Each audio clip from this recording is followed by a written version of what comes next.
Jadi terserah Anda menggunakan apa untuk menentukan tren. Ada yang lain lagi, ada misalkan dengan chart pattern, double top itu tren reversal dari naik menjadi turun misalkan.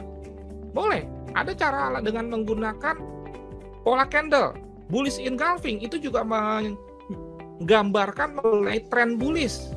Jadi banyak cara. Terserah, saya hanya menyajikan 2.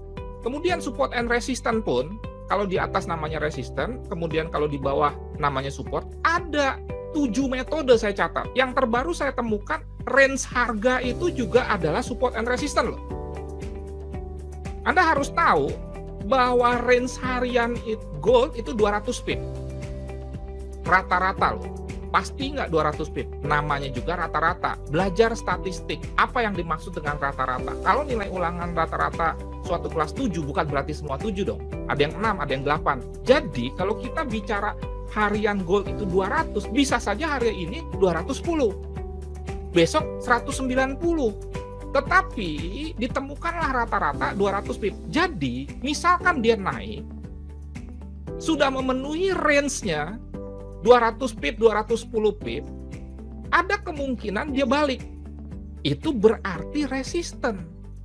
Kalau dia naik, kalau dia turun, support. Jadi teori range itu support and resistance. Tambahan informasi untuk range mingguan gold, dan itu dinamis ya, bisa nanti berubah jadi 610, 620, mingguannya tuh 600, bulanannya 1200, kita bicara pip. Kalau poin berarti bulanan gold 120 poin, kemudian mingguan 60 poin, harian 20 poin. Ingat, bisa lebih, bisa kurang. Ini contoh cara menentukan support and resistance. Ada 7. Mana yang the best, coach? Menurut saya, tergantung konsistensi seseorang menggunakannya. Menjadi tidak baik kalau Anda tidak konsisten. Hari ini pakai indikator, besok dapat yang baru dari YouTube pakai trend line. Minggu depan dapat lagi yang baru dari YouTube pakai pivot point. Akhirnya nanti dapatnya pas jelek melulu.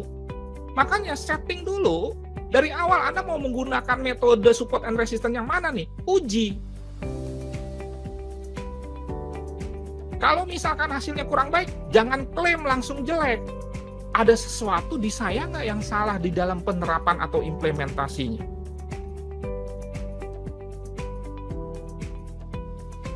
Oke. Nah, ini secara prinsip ya, support and resistance itu untuk menentukan entry exit. Exit ada 2, SL dan TP. Jadi seorang analis fundamental sekalipun perlu analisa teknikal.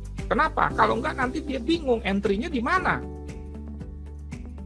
Amerika mengalami kenaikan inflasi sehingga The Fed berpotensi menjadi lebih agresif menaikkan suku bunga, lebih besar, lebih sering, dan akhirnya menyebabkan gold menjadi turun karena USD-nya menguat. Pertanyaannya, entry-nya di mana? Tetap saja harus menggunakan teknikal. Teknikal pun sebaiknya begitu. Karena misalkan 1 jam berikutnya Powell akan mengumumkan suku bunga. Secara teori range gold hariannya 200 pip. Hari itu bisa 400 pip. Jadi tunggu saja untuk lebih aman.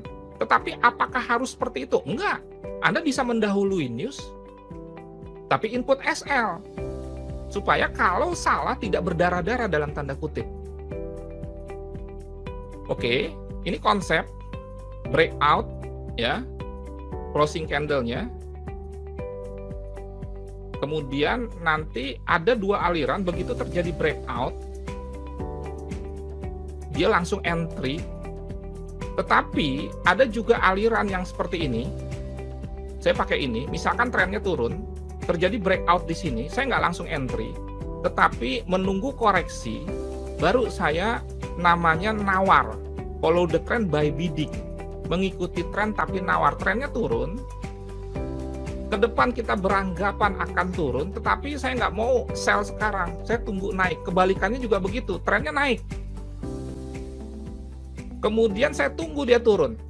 Kalau ternyata coach dia setelah breakout nggak turun, terus dia naik. Bukan rezeki, simple. Jangan dikejar. Secara kita sudah memiliki trading plan ya. Jangan heboh. Misalkan gini, wah saya misalkan melakukan sell limit di sini gitu ya, atau buy limit deh di sini.